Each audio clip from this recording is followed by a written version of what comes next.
Hey everybody, today I'm planting up some AquaPots, and these are going down at the end of our driveway. So whatever I put in these, it has to be the lowest maintenance plants we have, and then I can let the AquaPots do the work of keeping these things watered. We tried them for the first time last year and it worked out very, very well. This is the very first time that I've used self-watering pots and trusted them and let them do their thing. We were only watering these once a week. I was filling them like every 5 days because I was panicked, but by the end of the season I was going like probably more like 10 days. I think I even went 2 weeks without watering them. Now this is in northern Michigan. Hotter areas, of course, you're going to have to keep them watered more often, but they say that you only have to water them once a week, even in the heat of Arizona. So curious what you people in those warm climates think of that.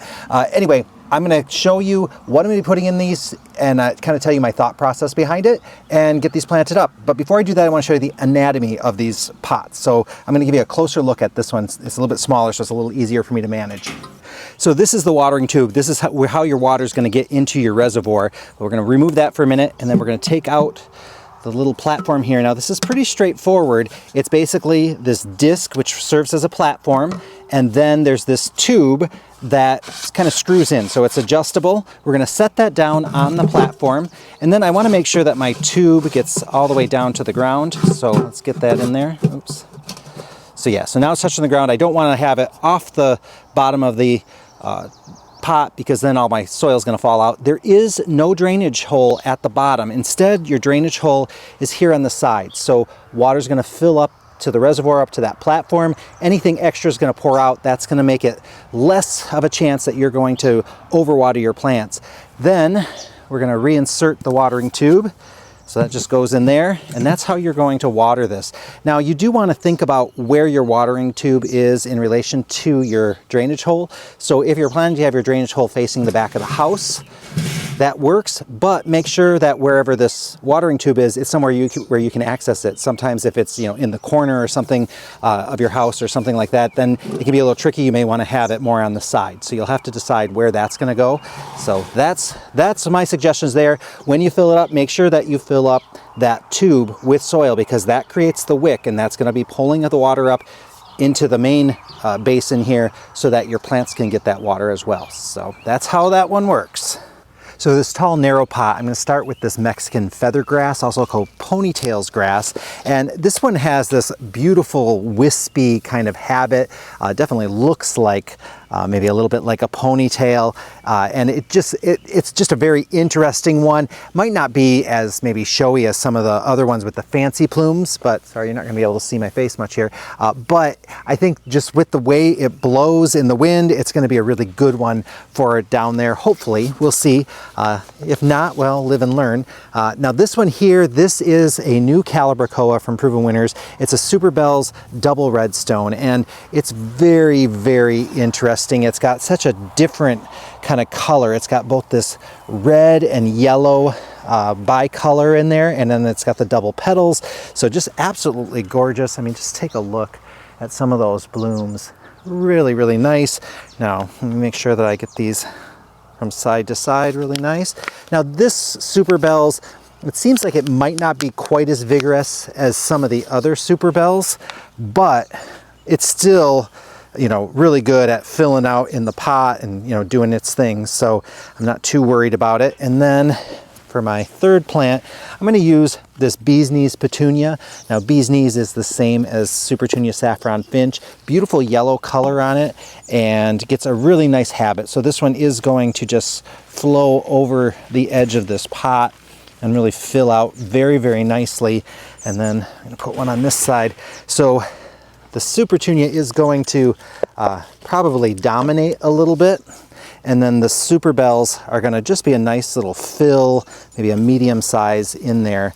But really it's going to be the color coming off of that Bee's Knees. Sorry, I use the names Saffron Finch and Bee's Knees a little bit interchangeably because they are the same plant, just sold under different names.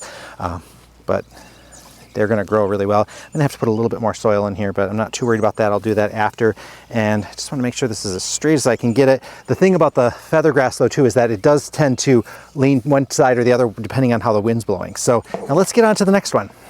For this next one, I'm starting with this Canova Rose Canna, and of all the Canovas, this rose is the one that really stuck with me as far as the color. It's a nice solid petal as far as the even coverage of that petal color. So that pink just got, starts right at the center, goes right to the outside. So I don't know, I just really thought it was quite beautiful. And then I was looking for things to go with it, and I kind of landed on this one right here. This is the Mini Famous Neo Red Hawaii. This is a new one. It's not a proven winners plant, but it's really got that beautiful kind of, I'm going to call it fruit punch. So not an exact match here, but I think when it's down here, because it has a little bit of a glow where it's darker inside and lighter on the outside, it's going to play really nice off of that Canova Canna. So I'm going to pop that in. Let's see, I'm going to put it right there so that I'm looking at where my water spout is so that I'm not, planting it so that I want to put a plant in that exact same spot. So that's one thing that I always pay attention to. And like I usually do when I'm planting something like this, I start and I do like corners. I do one side then the other. So that way it assures that I'm planting them evenly. Let me just see how they look from the top. Yeah, that's not too bad. And then I just tuck in some soil, both between the plant and the pot, and then between the two pots, because that's one area that I tend to miss when I'm planting, and then later on I find it. I'm going to plant it with some Super Petunia Saffron Finch, which is same as bee's knees. This is what your petunias will look like if they're not getting enough food. We had them in the back greenhouse and we hadn't been fertilizing that area, so these need food. They're going to bounce back really well.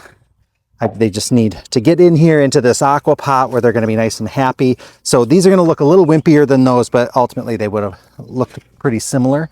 And also the reason why they were back there is because they came in a tray of Super Petunia Mini Vista White, but they opened Saffron Finch, which somehow there was a mix-up from our grower, but that happens. It wasn't that big a deal. Fortunately, we recognized which plant it was, and that was not a big issue. So I am short of soil again, so I'm going to put some more in there. Now for this next one, I've got some decisions to make, so I'm going to walk you through what I'm thinking with that. So for this one, I wanted to start with this skyrocket grass. It's just got that beautiful variegation, and it's that kind of brightness going for it. It gets nice plumes as well. So, and I'm looking at this, so we're starting to get a little bit of root kind of hardiness in here, but I'm not too worried about it yet. It's not root bound. They're not starting to swirl or anything, so I'm not going to break those up. I don't feel like I need to. I'm only putting 3 plants in here, so I just have to measure it out so that I'll make sure that I can fit the 3 very comfortably in here. And part of it is because the plants I'm putting in here are pretty vigorous and they're going to be just fine with that, having that extra space. Grasses can take up a lot of space. They get really powerful roots, at least some varieties, especially these types. So I want to be careful of that. Then I was trying to decide what to do next. And I really wanted to use this Talverna pink tricolor coleus. It's really beautiful. I love how the Talvernas grow. It's a really nice habit. I thought that'd be beautiful in here. And I thought, okay, for my third plant, my first thought was the Surfenia deep red petunia. And I have to say, when it comes to red petunias, Surfenia wins it hands down. Sorry, Super Petunia, really red, and Black Cherry, sorry, Wave Red. This one really does get the job done. It's got this beautiful mounding habit, gets covered in flowers. This one, of course, is in a little pot, so it's not doing anything. But then I started thinking, well, I don't have to do a petunia. I could do, I thought maybe the Superbena Red. Sorry, I only have 1 red flower on there. I thought that would be kind of nice. The red color, I felt both in the petunia and this would pull from the center of this, even though this is a little bit more of a pink center on it. I think with the red it worked. But then I thought, well, wait a minute. If I'm thinking of other things, maybe I should just go with the Super Petunia Vista Paradise. I absolutely love this petunia. The color is really nice and velvety. It's similar to the Super Petunia Fuchsia, but I like the Paradise better. It's just, there's something about it. This is going to be a really vigorous one. It's going to pour over the edge. It's probably going to reach the ground very, very easily. So that's very vigorous. But then I thought, well, if I'm going to go with that kind of hot color, maybe I should go with a really hot color for my coleus. And I thought maybe, just maybe, I should then do this Volcanica Solar Flare. This is really winning me over as far as coleus go. I love the little scalloped edge. It has that beautiful pinky red color and some burgundy in there. So now I have to make the decision, what am I going to commit to? Because if I do the Vista, the only thing is that Vista might be so strong, it might just kind of take over. So I keep going back and forth as to what I want to do. Maybe I should go with my original plan, although I feel like going with these reds and this dark one, it's a bit moody, but then I have that light grass in there. Oh, you guys see what happens when you have so many things to choose from? I wish there was like one factor that would kind of narrow things down for me. So do I go dark and moody, or do I go like bright and electric? There is a good contrast between these two. I think that's what's going to make it for me, although let's just see what this coleus looks like again. I'm going to keep going back, but oh, that's so nice too. I like that curvy edge on it. But, okay, what am I going to do? I used this in another container not so long ago. So going back to where I started, going to go with this coleus and this Surfinia. Plus, it'll give you a chance when I show you later on how this Surfinia grows and how much more improved it's going to be once you see it here. So let's get a hole going for the coleus. Let's see if I can, oh yeah, that came out pretty easy. Okay, so gonna get that in here. Now I'm gonna try to get my coleus a little bit away from my grass, because I know those are the two that are gonna get a little taller and they're gonna be fighting for a little bit of space. And then my petunia, I'm just gonna fill in this area here. So we'll get that done. Oh yeah, now I'm kind of like, maybe I should just do another one with the other ones, but no, I don't want to. I have a budget here, or I shouldn't say a budget, but I have a limit. I can't just plant up for the rest, you know, every single thing we have. Okay, so that's how that's going to go. I need to get some soil tucked in here. Then I'm going to show you how I get these filled with water. So let me go get the water and we'll go from there. Okay, I caved and I put the Supertunia Mini Vista Paradise in its own aqua pot. I just couldn't resist. I'm just so fond of this color, and I just want you to see how good it's going to look later. One important thing that I need to do right now is add a little bit of, this is Captain Jack's Bug and Slug Killer. There's also the Sluggo Plus. We need to do that because the earwigs have arrived here, and they're going to go after our petunias. They do similar damage to what people have happen with budworms.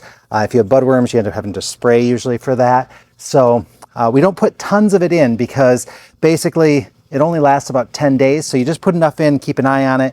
If it disappears, that means that they're eating it. So then you add more. That's how we do, because a lot of people will just put it in as if it's like mulch, and it just gets moldy if you put too much in. So just a little bit of Sluggo or this Bug and Slug Killer goes a long way. So next up, I need to water these in and get some fertilizer in there as well. So what I'm going to do first is I'm just going to rinse off the plants real quick with the hose, and then I'm going to show you how I get fertilizer in there. I'm going to use this watering can.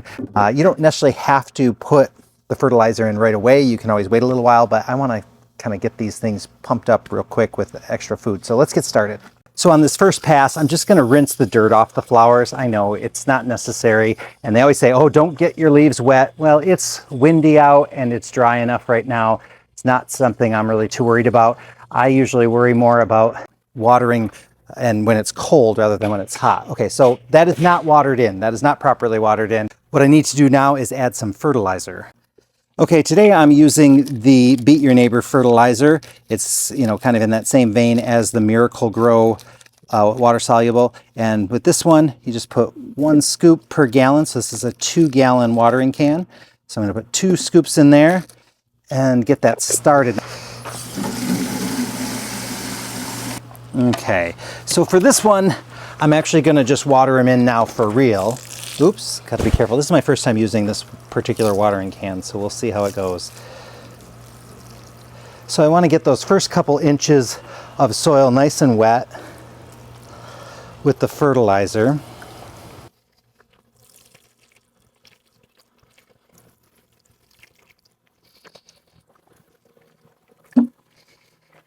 Now I could add fertilized water into the AquaPot itself, and that's what I'll do from this point forward. But right now I'm just going to fill it with regular water just because I don't want to go through all that fertilizer right now. For the first 2 weeks, I am going to be watering from the top. So for the next 2 weeks, I'm going to make sure that I'm getting a lot of fertilizer in when I water. And then after I take them and, basically after the 2-week period, then every time I add water, I'm going to make sure it's fertilized water. It might only be, a 3/4 dose or a half dose sometimes. I won't always do a full dose. I guess it depends on my mood more than anything. So you've got enough water in here when there's water coming out of the drainage hole. So there's some coming out of there right now. I'll show you maybe if I put a little more in, it'll kind of really, oops. So you can see it really does start to come out, and that is making sure that any extra water is coming out of there. Now, for the next 2 weeks, you're going to want to keep watering from the top, making sure that it has time for those roots to develop and go downwards so that they can help pull water up and use the water as they need it. Then after that, only water from here, and like I said, I put in the water soluble fertilizer into my water as I'm adding it, and I've had very, very good results. So hey, good luck, and let me know what kind of self-watering pots you've used and if there's any that you really have enjoyed and have worked really well for you.